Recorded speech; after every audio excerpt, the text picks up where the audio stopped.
Good morning everyone, this is Bruno, no BS. Today I'm gonna try the bleed blocker from American Silicone Coatings.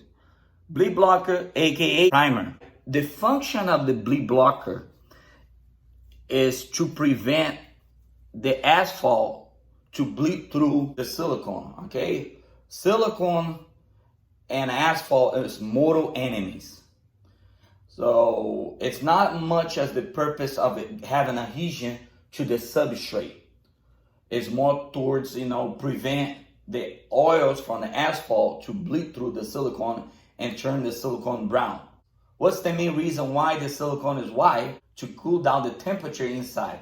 And also that's the most of the reason why people use the white.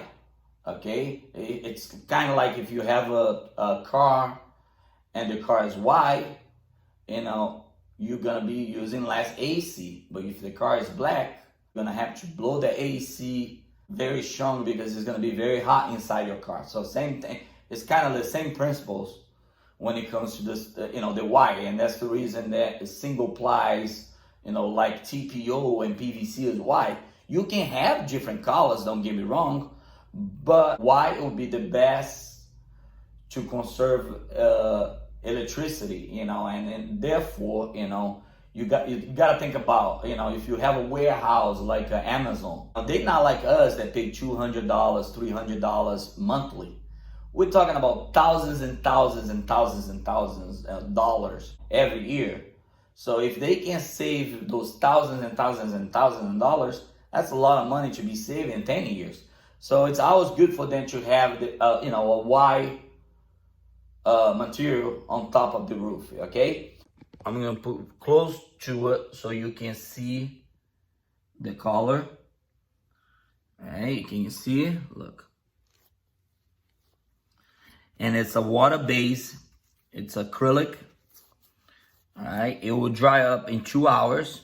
And it depends on the weather. If you're here in Florida, probably be way much more quickly. I hear a lot of companies and I hear a lot of manufacturers that say, you don't need to use a bleed blocker. Technically, you don't need to use a bleed blocker, but it's a requirement in order for you to get a warranty. I hear a lot of manufacturers suggest that you don't need to use a bleed blocker. All right, you can put the silicone straight to the substrate to a modified bitumen, okay, to a cap sheet. You can do that. Technically, it won't change the silicone performance, but it will stain, it will look ugly, and on top of that, what's the most important factor that you sell a cool roof system? It's because it's white, right? So when it is white, the temperature inside the building will cool down. So now, if the silicone now is brown, it's not gonna be having the same effect. Maybe that's my thoughts, but maybe the longevity of the product will be less.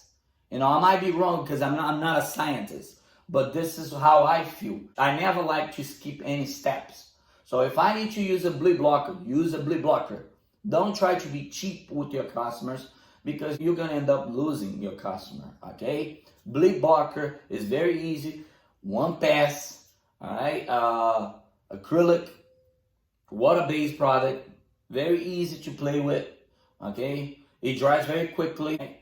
A lot of times when you don't put a bleed blocker, manufacturers will void the warranty, or they're not gonna give you the warranty at all. So make sure I always use the bleed blocker. So the bleed block will be to prevent the asphalt to bleed through the silicone. And that's the main purpose of. Thank you very much, everyone. God bless you. Show you next time another product from American Silicone Coatings, ASC. You have a good one.